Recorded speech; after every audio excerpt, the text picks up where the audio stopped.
Good evening, everyone, and welcome to our Wednesday Night Live. We're so glad to have you here tonight, and we're just going to ask if you don't mind, if you would just like and share out this conversation that we're about to enter into, because we just know it's going to bless someone's heart tonight. Last week, we kicked off a series of conversations called Our Stories. And we kicked it off last week with our very own Mr. James Diggs.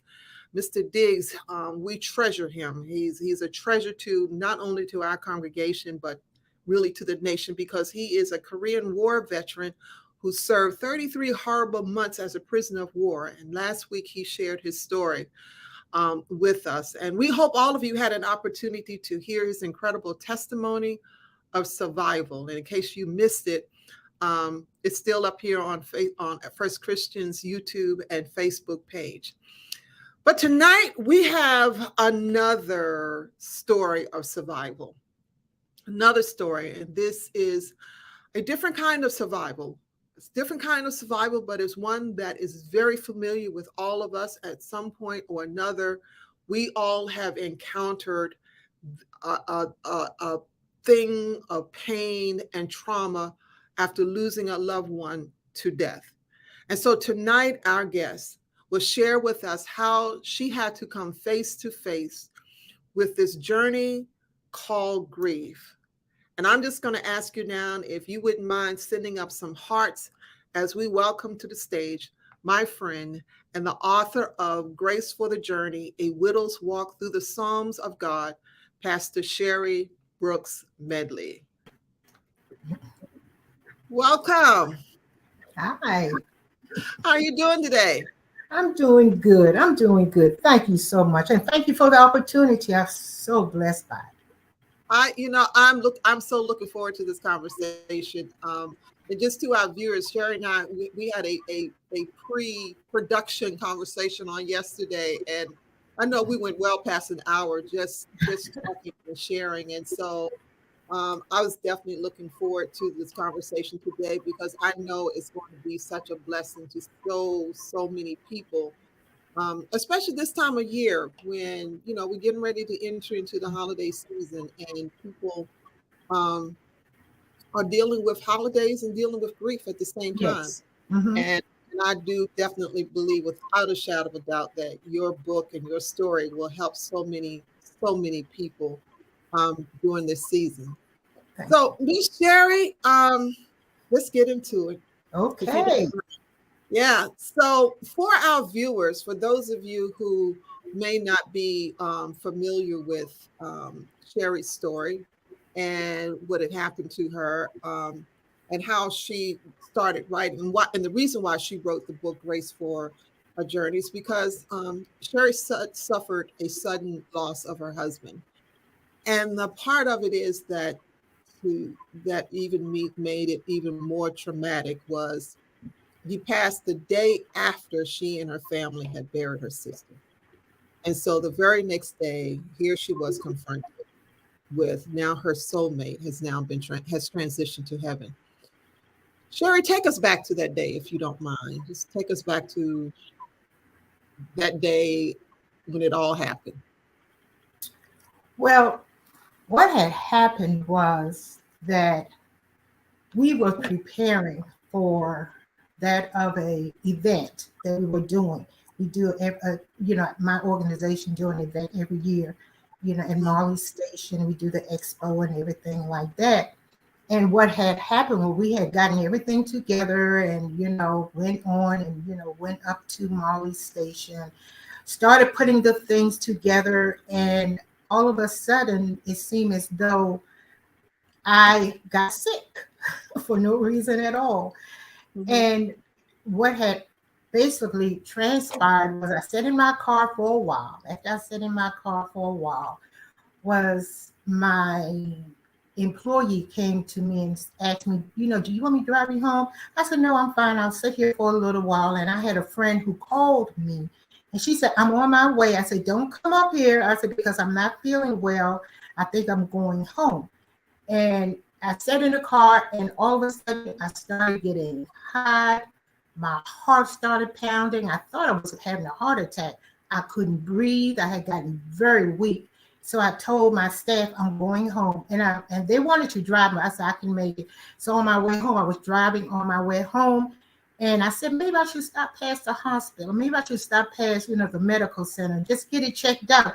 Because, Right. the heaviness, it was the sign of a heart attack. You couldn't breathe. You had pressure on your chest. I felt lightheaded. But I said, let me go home because I know if I went to the medical center, I'll be there all night long. And I had to take care of some business, the following day. So on my way home, what had transpired was my nephew had called me and said, come past my sister's house who had just passed. And Right. because she Right. had just passed, I was thinking, oh my God, somebody broke into her house because we just buried her. We had just buried her and there was nobody at her home. So when I came there and what had happened was I seen police cars. I said, who stole what out of the house? Right. But what had happened is when I walked in the house, I seen the police officers. And the first thing they asked me was, do you know Raymond Medley? And after that, I just knew. Once he asked me, do you know Raymond Medley? I even get teary eyed when I think about it now. You know, Yeah. that's how it went, but it wasn't until maybe about the next day, a few hours later, the next day, that I started putting it together. That during the time in which he had passed a transition, that part of me was leaving. Mm-hmm. It just coincided. I just knew. I didn't relate it until I had time to sit back and think about it. The pain that I had, the hurt that I had, not able to breathe, feeling the pressure, feeling the lightheadedness. I believe it was a part of his soul, part of his spirit, part of what was connecting us together had was leaving me. And when I look at the timeline was about the same time. At the same time. Mm-hmm. I believe that. I totally believe that. That is a real thing because Mm-hmm. as the scriptures tell us that we are to leave and cleave and to become one flesh. Yes. And and sometimes I think people don't take that as serious and think Right. maybe Yeah. this is something Mm-hmm. that you say, it sounds very spiritual, Yes. but Yes. realize that it is a real spiritual connection between you and your mate. It And that's why is. God is so strict about this marriage thing. Mm-hmm. That flesh thing is a for real thing. Yes, it is. Yes, it is. And just That's like the that. word of God tells us that, how he intertwined us, with the Yeah. three cord, he intertwined us, the husband, the man, and God. And it just felt as though something had pulled away from a part of my life. It's just like a part of me is not all of me, if that makes sense. No, no, it does. It makes a lot of sense. Yeah. And this loss or transition, I'm not going to say loss because we know where he is, was was different from that of your sister. Oh, yes, much different. Yeah. Much Yeah. different than my sister, different. My grandmother was like a mother to me. Different than my grandmother, different than my father, different than my sister. And I had lost two children, two miscarriages. And Oh, so it was to me, it was devastating. It was as though a part of me left. It was a part of me, more so than the external part that, your heart hurt. But with this, your soul your seemed to soul. be part of your soul is lost. Yeah. Like something like it was your flesh was ripped. Your spiritual Exactly. of you Exactly. was yeah, because Yeah. of that connection in there. Mhm. That is amazing. You write so eloquently in your book, and we're going to put this in the link so that all of our viewers can If you don't have the book, we're just going to ask that you please get this book. And even though Sherry is writing it from a widow's perspective, and as she shared, the loss of a mate is far different. Each relationship is different when it comes to grief anyway. So, but the loss of a mate is a whole different ball game. And even though her book is for widows, it is really for anyone who's going through the grieving process. To be honest, it's for anyone. So we're going to put it in the link and encourage you that if you haven't bought this book, to please pick it up, because it is really an awesome journey, because you're just writing it from your soul. You wrote in here because it was just so devastating to you, and I'm not going to go too far because I want people to buy the book who haven't bought it already. You wrote, you said, I must be authentic and transparent, or all of my efforts to help others to heal will be for naught. I became deeply depressed with suicidal thoughts, was hospitalized for an overdose, miscalculation of medications, and placed on antidepressants to help me get through the days ahead. And then you go in and you say, I praise God for my children, my family, friends, and pastor who held me up in prayer during this time. I could not do anything worthy of caring for myself. I went to counseling and grief groups. For 6 weeks, I laid in my bed in a fetal position without eating and barely drinking. I couldn't talk and felt like I was in a catatonic state. Sherry, that was a lot. It was a lot. It was a lot. Yeah. Being in that position for 6 weeks, not being able to really verbalize, it was it was so traumatic that I couldn't put the pain in words. It was even hard for me to verbalize the pain, because of pain I'd never felt before. And even with that, it was sort of like, even with the medication that that they had given me to try to, to get me to a place of calmness. What basically it had done was it had started numbing me somewhat, because you wake up in pain, then you go to sleep in pain. You wake up, it's sort of like, I don't want to wake up anymore, because as soon as you wake, that pain hits. And it's sort of like it doesn't stop. And it's a pain that you've never felt before. It's a pain I have never, ever felt before. And it's so hard to describe it, because it's so much that's embedded on the inside of you. It is though, like you say, it's just like your flesh, part of your flesh has been ripped apart, and you just hurt so bad. So even with, taking the medication, I was like, I need to rest. I need to rest. I need to rest. And, it just came to the point that I just had overtaken so much medication and had to go to the hospital. And my family went through a whole lot, and it's so hard to compartmentalize all of it, into one bowl. Mm-hmm. Mm-hmm. Mm-hmm. But the thing of it is, for you, it was trauma on top of trauma. You just buried your sister. Yes. Not just buried her. Me and my husband helped to take care of her. My husband used to help me with her along with my mom. So just coming from that part, and the night before her funeral, we had me and my husband sat down together, and what we said was, after this, because, he was doing things and I was doing things, because she had ALS. So, with ALS, you got to really help a person, because the person cannot speak, the person cannot move their limbs. So he will help her whenever, he could, and I would help her, things of that nature. I was basically helping her along with my mom. And so the night before her funeral, me and my husband sat down and said, this exactly, we were like, whew. And I still remember it. I was talking to my sister that the day after that. I said, me and Raymond, we're going away for a whole week's vacation. I said, we just need to go away. And my sister said, good, Sherry, y'all need to get away. And I keep thinking about that. You know, we had plans, and no more than maybe a few hours later, you know, he was gone.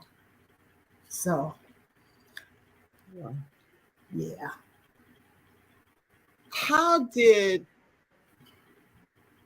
you went through the process of being a caregiver for your sister, you and your husband, side by side. The next day, he's gone. How did that impact your? What did you? I'm just gonna put it out here because you know, Sherry, you and I, we just talk. We don't We dress it just up. talk. Let us just talk. Let us just talk. I'm not gonna dress it up. So those of you who are listening, you're really listening in on Sherry and I having a conversation when we're in the privacy of our home. Sherry, how did you feel about God when that happened? Oh my God, I was so mad at God. I, I was so mad. You know, it's so funny because people always say things like, you shouldn't be angry, God. You shouldn't be angry. I'm going to tell you, I was angry. I was angry. I was disappointed. I was angry at everything. I was angry at my husband. I was angry at everything. I was angry at myself. I was just angry. And yes, I was angry at God. And you can be angry. For example, you can be angry at your children. That doesn't mean you don't love them. Right. You understand where I'm coming from? That was a You good know, point. so Yes. it didn't take away my love for God, it didn't take away my faith from God, but I was angry. It's sort of like, how can you do this at this particular time? You know, Yeah. could you have given me a hint? Could you have given me a whisper?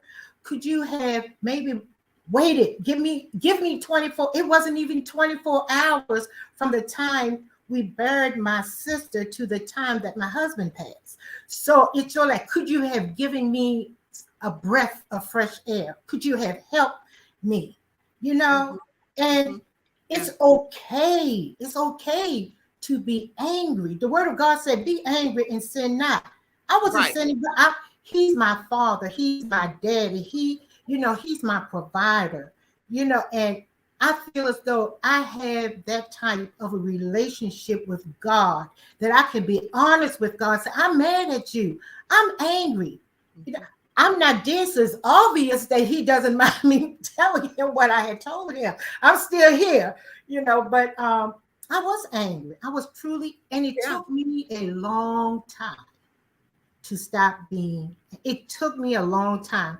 And every now and then, I still get a twinge of anger try to pop up, because I see my life. And I'm like, he should be here with me. He should be here with me to see his great grandchildren. He should be here with me, but I'm learning that anger is also a part of growth, because you learn how to start controlling and you start looking at anger differently. Yeah. And God isn't intimidated by our anger. No. It doesn't diminish his one bit, because he understands us. And like you said, it's okay to get angry. You just don't sin. Don't be irreverent. Don't disrespect him. Right. You can come to him and say, look, this is how I'm feeling right now, God. And I mean, I get it. I remember like when my dad died, when my father died, and husband is a pastor, I'm first lady. And so, God, my dad is in heaven, blah, blah, blah, blah. You're going down that, you're speaking Christianese, you got that Christian language that he's in a better place. And not realizing I was angry. Yeah. And it was this one day, it was almost a year later, and I'm driving to work, and I don't know what had happened, but all I declare, I was just like, God, I am so, so angry with you. And he just, honestly, Sherry, he just dropped in my spirit just like that and goes like, I know, I've been waiting for you to tell me that. Yes. It's like a load was lifted because you you got it out, and really that's when healing starts. Yes, When we yes, really start admitting our feelings to him yes. Mm-hmm, and saying, so that was incredible. mm-hmm. So Raymond was your soulmate. He was your heart. Tell me, how did you meet? And I definitely want to know how you met, because in your book you Okay, said your okay. your Yes. grandmama Anna, for what, a couple of things. Your grandmama said you gonna marry him, but there was somebody standing in the way of that vision, and that was your daddy, My and your dad. daddy wasn't letting any male get No close to male. girls. So how did you and Raymond get together, and but more importantly, how did he get past your father so that you two could start dating? Let me say this. My grandmother, she was like the old grandmother that could see things and know things, you know.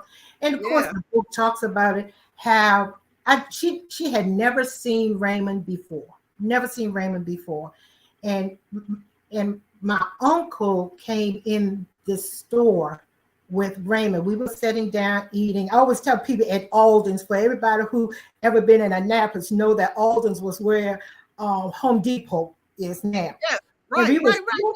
I yeah, remember. yep. And we were sitting in the little canteen. They had a little canteen. We were sitting in there eating.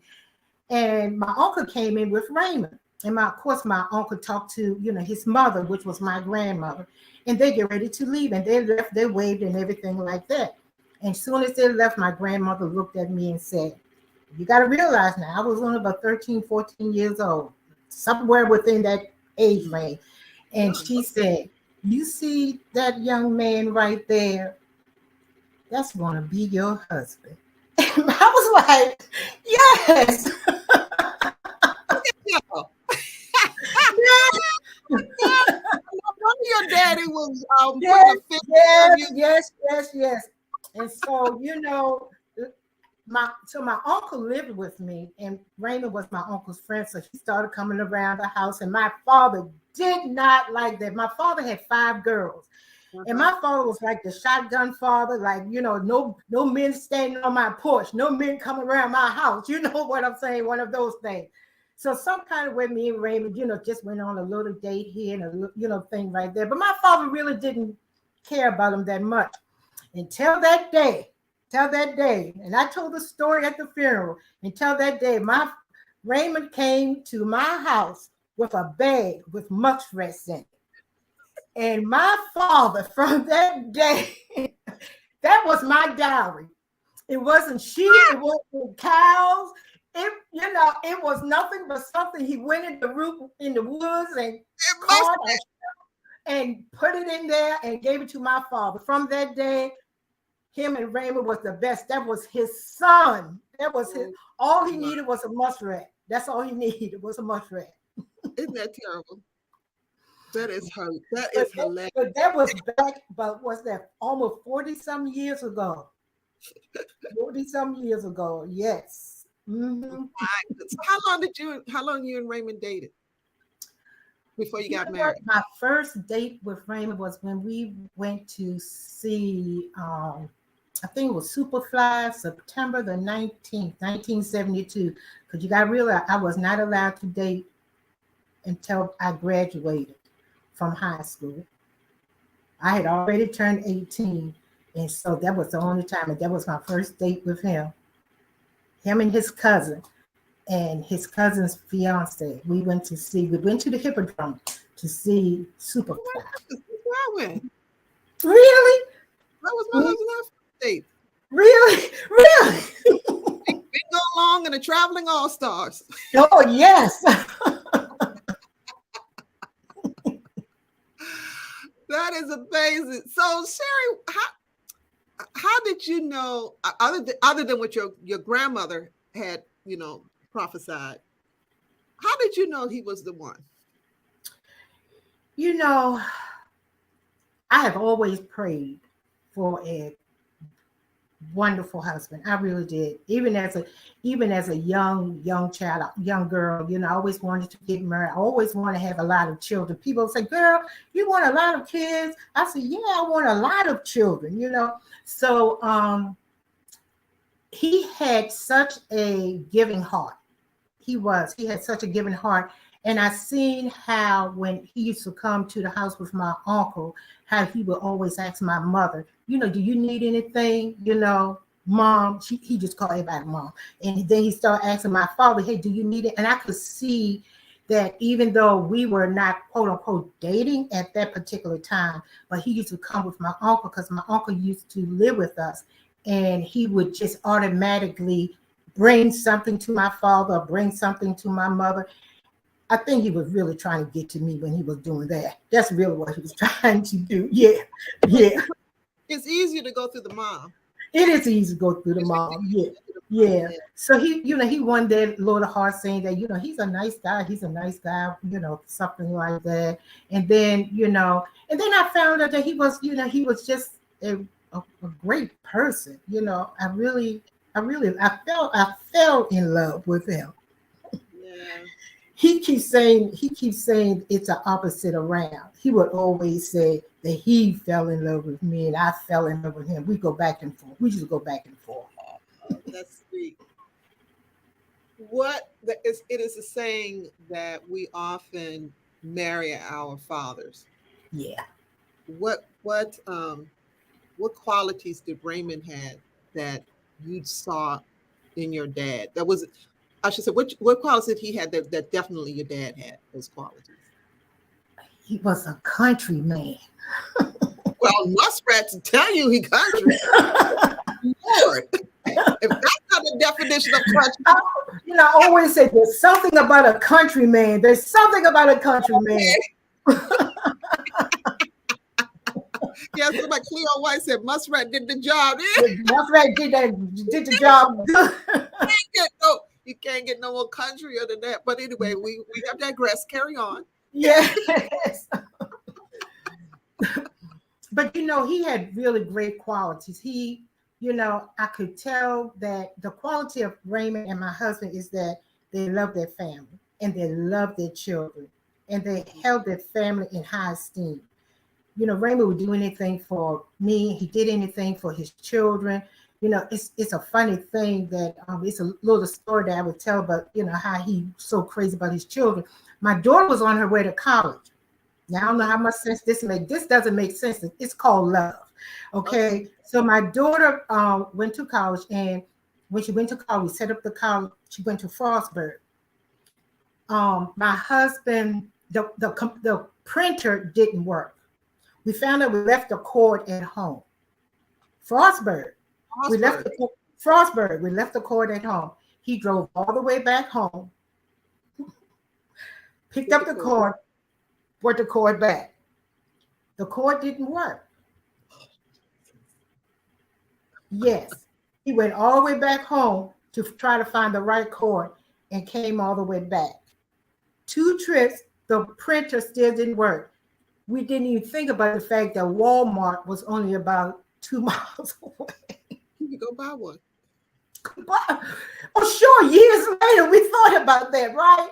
But it just showed the type of father that he was. He would just do anything for his children, anything for his children.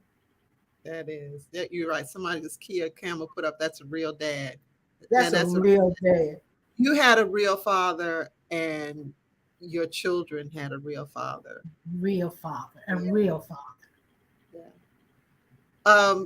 How many kids did you have?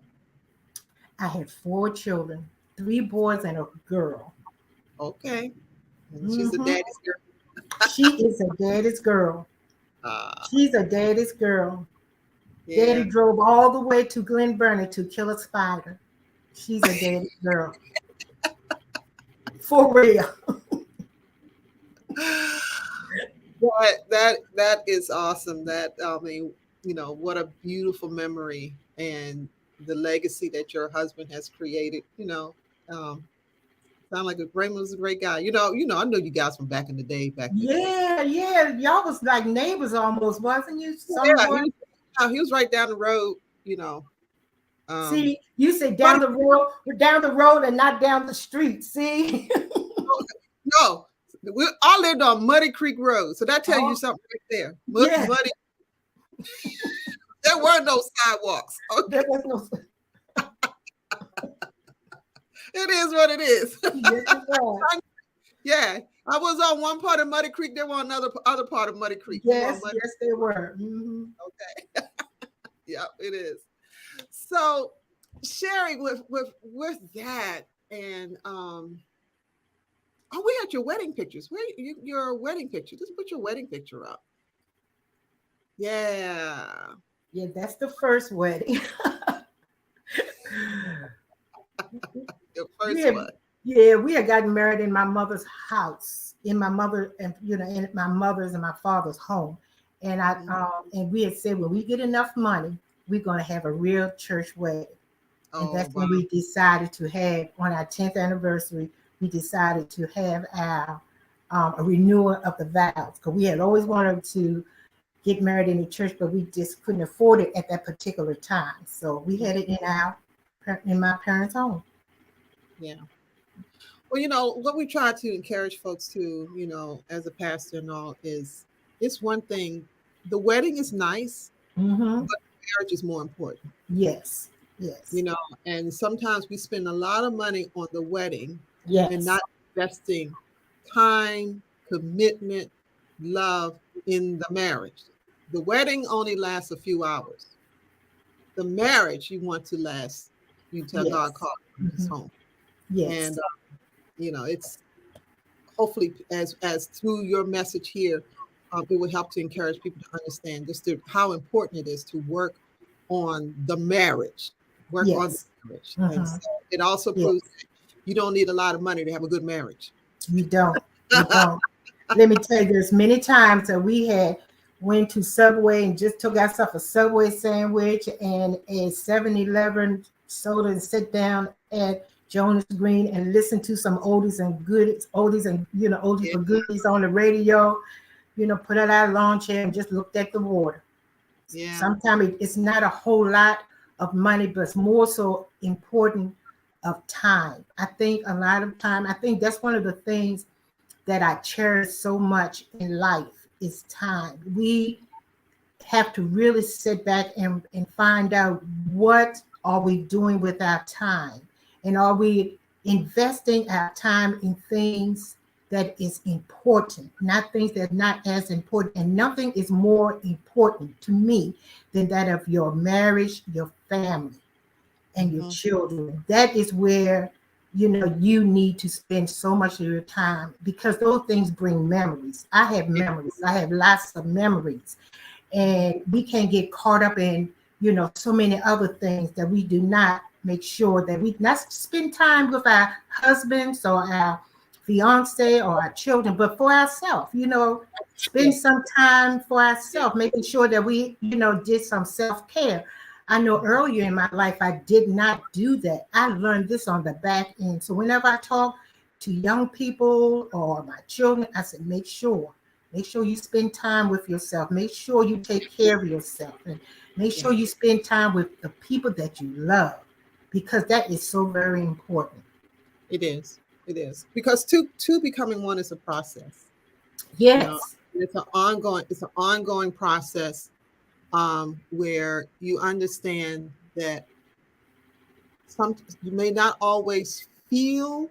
You can't go off a feeling because you may not always feel loving, but the question is, are you committed to the marriage? right, And that's a big thing, is, are you committed to this, right. and to this relationship, and are you willing to do the work, and are you willing to be selfless, where you are Mhm. thinking more about the other person and the other person is thinking more about you, um, and how you bring that relationship together. And so Yes, sounds like you and Raymond achieved that. We're able to make that. yeah, So, and oh, no, I'm but sorry. I'm here to say, and no, that's all right, Bible girl to say, and we got to realize you're going to hit some bumps. Yeah. That's just life. You're going to hit some bumps in life, but it's just the part that you know that you were meant for one another. You can overcome those bumps. Like you said, you're going to have to come to a place of agreement with one another. Right. Because sometimes you jump down the aisle. Sometimes people go down the aisle a little bit too fast. And Yes. you don't really know the person. You don't Mhm. really know them. One of my things is like, you want to know somebody, this go to one of their family reunions. Lay back, see who's in the family, Uh-huh. see see what jumps out. Yeah. A whole lot right there. Yeah. But yeah, it's a whole. People don't always date, and if they're dating is how you date. It's a Uh-huh. courtship. It Yes. is really getting to know, and of course, you don't really know everyone, the person, until you actually married, in the house and living with them and be, Uh-huh. married. But it's getting to know who they are. You mean, tell me about who you are. Let me Yeah. find out some things before we go walking down the aisle saying I do, and Yeah. then we don't want to, something comes up, a Mhm. problem comes up, and here we are. And the other piece of it is, in your relationship, it was a three chord. It was you, Raymond, and God. You Mhm. three had a, Yes. Yes. and that is the piece that kept you together. Mhm. When you hit the bumps, is that you Yeah. two had God and your faith to rely on, and to Yes. bring you through all of that. So as we're shifting, it's of course, for our viewers, it would be even more clear why the sudden loss of Raymond was so devastating. I mean, you had trauma on top of trauma. So, without divulging too much of the book, because those of you who haven't bought the book, again, we're going to encourage you to get it. Share, how did you move from that place of devastation, unable to really do anything for yourself, to the point that you were able to start writing your feelings that turned into a book? Well, I believe that what happened was Oh, that I I'm sorry. No, what I believe what happened was um a friend of mine just gave me a journal, gave me a journal. And while I was just laying there, I would just start writing a little here and a little there and a little here and a little there. And so that's when I, that's why you. yeah, I'm sorry. This is why you were still in bed and couldn't function well. yes, yeah, Okay. yes, Mhm. I was just doing a little here and a little there. And after a while, really what happened was I just started putting pieces and pieces and pieces together and write a little piece of paper here, put a little piece of paper there. And that's what I did. And then after a while, what I decided to do, really the book, the way the book is not the original book. The Okay. original book is a story. It was a Okay. whole storyline. And then I said, this is not it. This is, I don't feel this. And then one day, just as though God showed me, this is what I want you to do. And so that's when I took the book and I made it into more so of a 30-day journal, because Mhm. I started the journal learning how to what I was going through, the questions I was asking myself, the things that I was finding that I was struggling with. So when you see those questions, those are some of the questions that came in my mind when I was going through some things inside the Okay. various chapters. Mhm. You wrote, you said most people find it uncomfortable to speak to a loved one about facing grief. How do we look at grief? Do we have the courage to face it? Do we look at it head on or with peripheral vision? Grief brought me to the lowest part of my life and took me into a place of depression, despair, and devastation. I didn't want to face grief. I hid from it and did not come out of my home for months, as though grief was waiting for me on the other side of the door. Talk to us about not wanting to face grief. What do you mean by that? You know, I was found out that as long as I was in my shell, as long as I was in my home, there was things I didn't have to deal with. Okay. Because to me, grief has different types of connotation. When you're home, you are dealing with just you and grief. But when you go outside of the home, you see people, and then you're dealing with their grieving for you. They're coming towards you. They're impacting you. And it's sort of like you got to try to be a person that you're not. Let me be with my grief by myself. Let me just have this time with just me, grief, and God without people intruding on Okay. me with my grief, which is why I just took myself and put myself into my own space. I didn't want nobody. It was a journey that I had to travel with God by myself. I didn't need anybody else to talk to me because this was between me and God. There was nothing nobody could say to me. You know, I remember my very good friend, she had called me one day and she said, Sherry, if there's anything I can do for you. And I told her, I said, unless you can raise my husband from the dead, there is nothing you can do for me. But she knew I loved her. But my thing is this, it was me and grief. I didn't have space for nobody. I didn't have Got space for nobody else, grieve or their empathy or their sympathy for me. I had to be in this place by myself because it's me and God's going to have to work this out.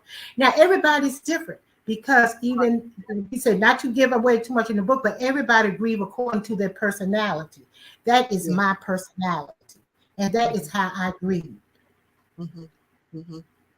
So for you, with people who were as you say, grieving with you, that was too much of a burden for you to have to deal with them grieving for you. And normally when they're grieving for you, they're asking you a whole lot of questions, want to Yes. be, and you didn't have the emotional or mental capacity Mhm. to deal with that.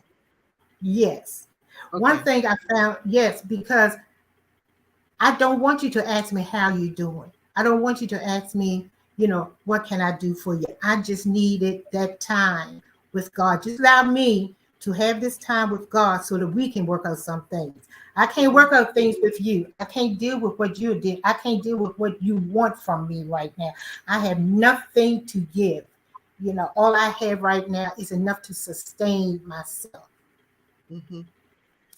So how did you and God work it out? What did that look like? What is that?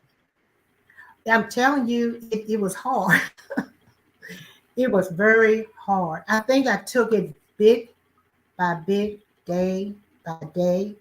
I thank God because He was very patient with me through the whole process, through the process to the point that, I would ask God, I said, God, why I've seen other people grieve.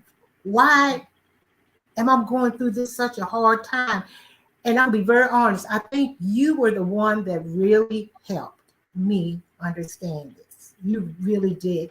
When you text me what you text me 5 years ago, and I still remember what you had texted me, you told me this because it's sort of like I started feeling ashamed that I I felt ashamed. It's really it's hard to say. I felt ashamed that I was going through as much as I did, being the person of God that I knew I was, that I loved God, I worship God. I did the work for God. I had a heart for God, but yet this thing took me to such a low place that I felt as though, oh my God, I should be ashamed of myself. Feeling the way I do, feeling depressed, feeling as though you are mentally drained, feeling as though you cannot go on. I felt so ashamed of how bad I felt until you sent me the text and you told me that my faith had nothing to do with the pain I was feeling for my husband because I love my husband dearly and God knew how much I loved my husband. God knew how much I loved him. That really helped me because I didn't see other people grieve.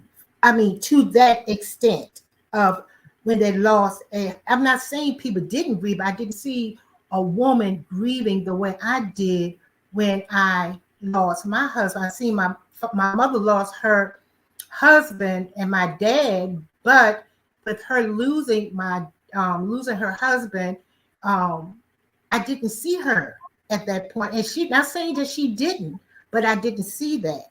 And so She I kept felt, yeah, she kept that from me. So I felt as though, this is strange. This thing that I'm feeling is so strange. Do anybody else felt that way? So that's really what it was. And then God just started taking me, and I just started praying more and more and more and more. And that's why I said I needed that time with just me and God, because me and God had to work it out. yeah, he had to pull you out from that, and Yes. and with your mom, like you said, your mom hid hers more than likely to Mhm. protect you guys. Um, Yes. so God knows what she was doing behind closed doors, Right. um, and suffering and going through. But it's important, um, that when we are going through the grieving process, for those who can and want to connect, to be able to talk to someone, because again, each relationship is different. And so, Yes. like, you and I could connect because I knew what it was like to lose a husband. And so Mhm. sometimes there are things that do not have to be said because you already know. Right. There's some things you didn't have to say. I already knew what that was. You know what I mean? And Yes. and as you're going through that whole in process.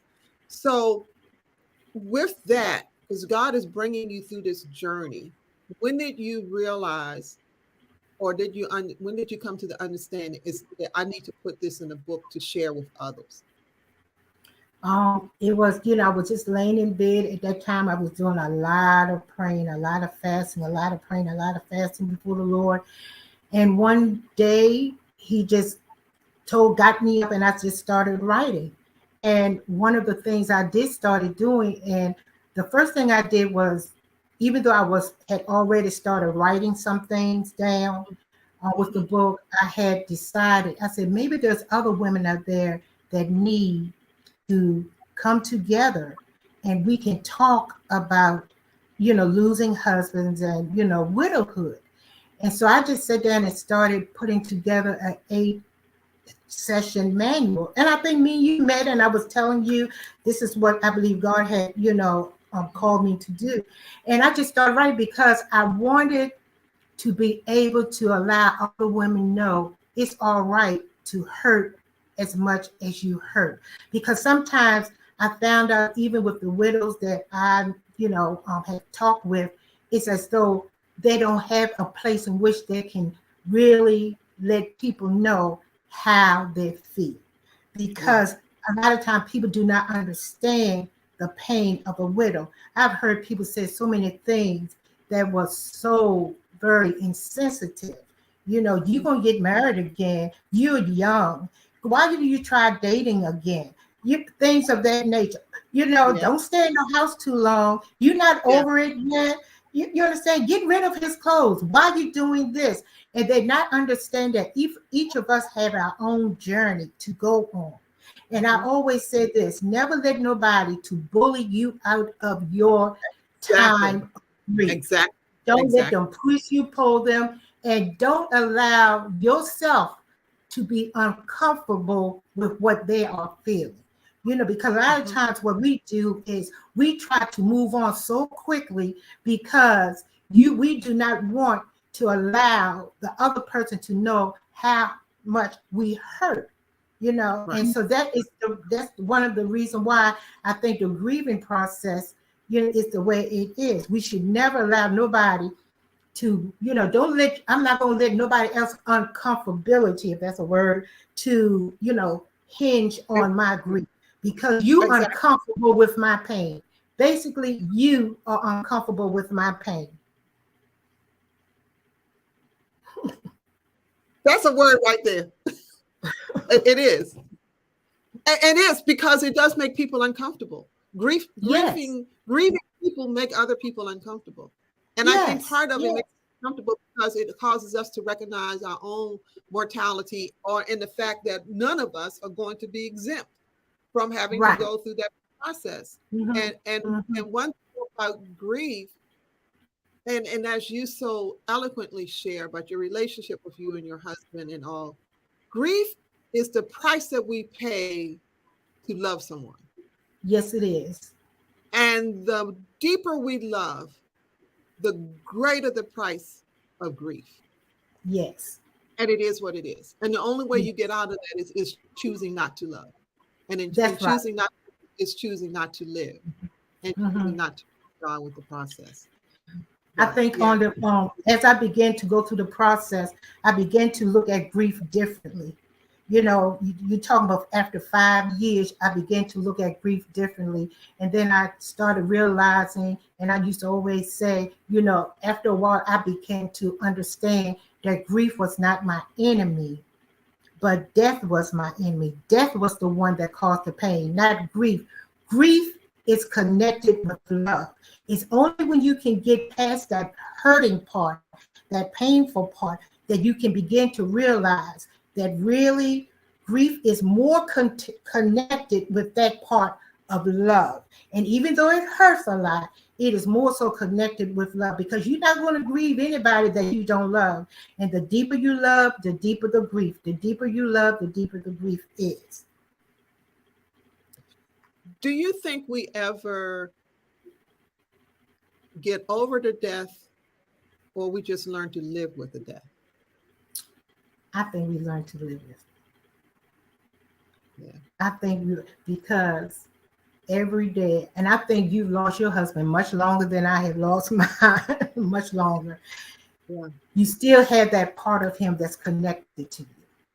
Mhm. I still have that part, even though I know he's not here, and that part of me, I still feel an emptiness. I really do. I still feel empty in a part of me, but yet I know that he is still a part of me, if that makes sense.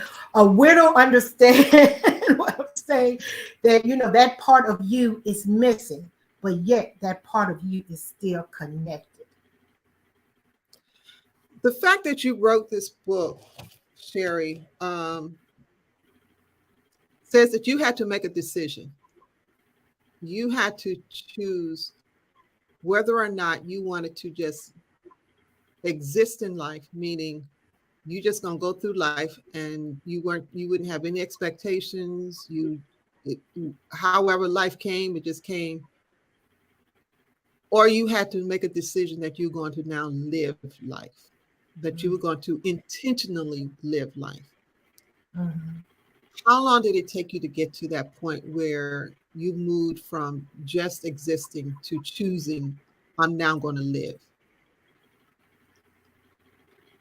Sometimes I feel as though I'm still on that path, even Mm, though I'm doing things and I'm connecting with other people, and we have may have written a book, or have the widows group, and doing things with widows, but I think I'm still on that path of because it's still painful and it still hurt, but I think I'm still traveling on that road. Some days I feel as though I got this thing, and then some days I was like, I thought I had this thing.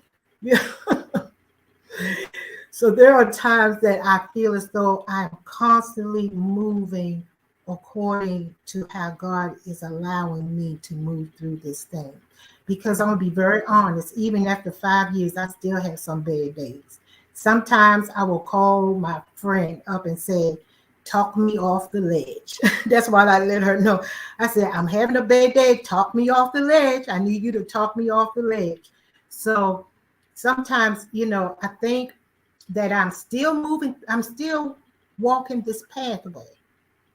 Sometimes people will look at you and think you're not walking the pathway. Oh, you got this, you're doing good. Sometimes they just don't know the inner parts of what God is doing on the inside of you, or what's going on the inside of you.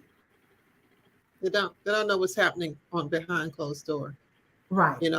And you can walk the path. Because to be honest, Sherry, 5 years is really not that long. It's It's not. not it's not that long of time to of the grieving process, because the first couple of years you just out of whack anyway. You know, Yes. I would tell folks, even though I didn't do it because I didn't know any better, but I know now. But you don't make any major decisions during that first Mm-mm, year you that don't. you and I'm talking for wives now who've lost Yes. husbands. Don't make any major decisions during those first years. Mm-mm. because Mm-mm. you think you're thinking clear, you thinking with common sense, and you're not. It's grief sometimes is doing the thinking, and Yes.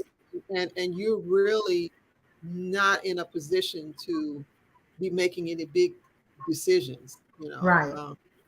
and so 5 years for you, I mean, I get it, and I have to be honest, 5 years from now, when you're into your 10th year, you're still going to have those moments. You Oh, know, yes. it's Yes. still gonna pop up because it's that connection. Yes. It's, It is.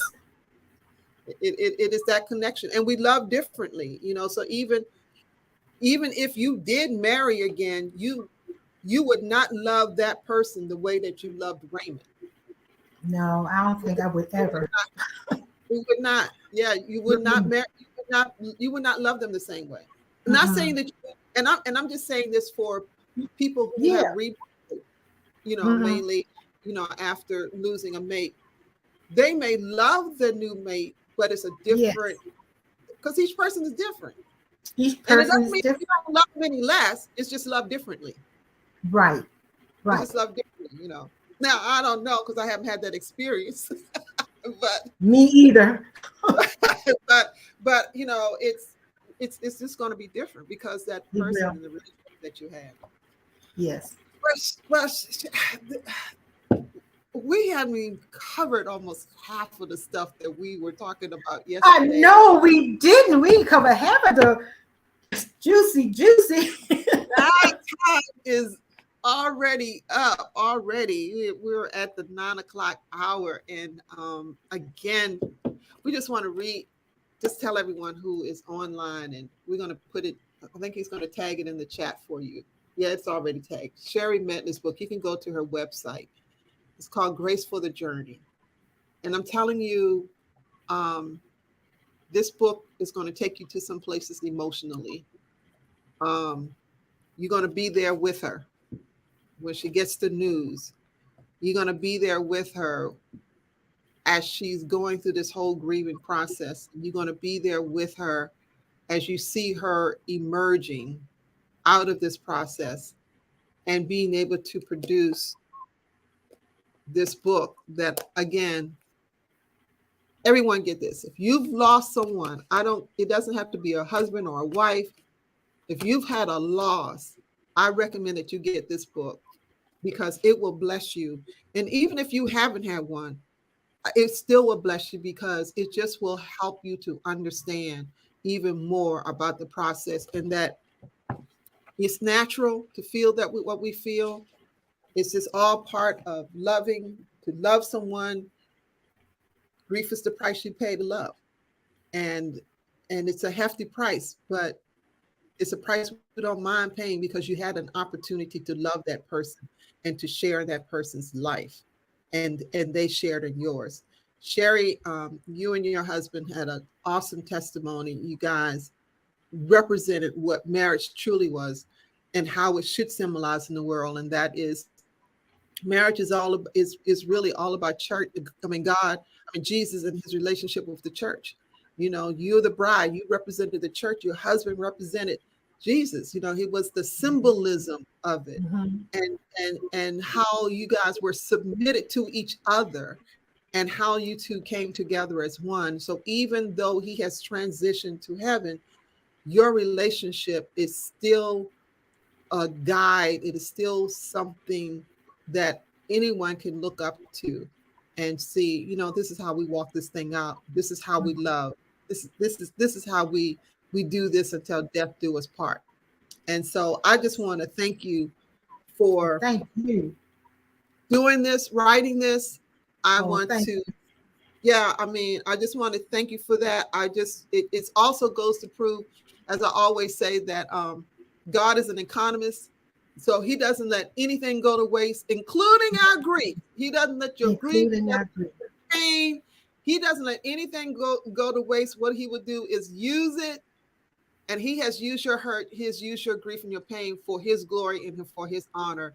And so, again, an awesome book. Thank you again, Miss Thank Sherry, you for for being. inviting me. I Everybody, appreciate you. I love right. you. Love you too, sis. Love you too. We're gonna have to come back again and continue on with this because there's still a lot more to talk about. Thank you, Yes. everyone, for joining us here Thank tonight. you. We Thank hope you you. enjoyed this. And again, we pray that everyone will have a blessed weekend come. Next week, we're not going to be on because, next week is Thanksgiving Eve. And, we got stuff to get ready for Thanksgiving Day. So we will not be on, but we'll be back the following week. So again, thank you, everyone, for joining us tonight. Thank you. God bless each and every one of you. And I pray that you will have a restful and peaceful night's rest. God bless you. Thank you.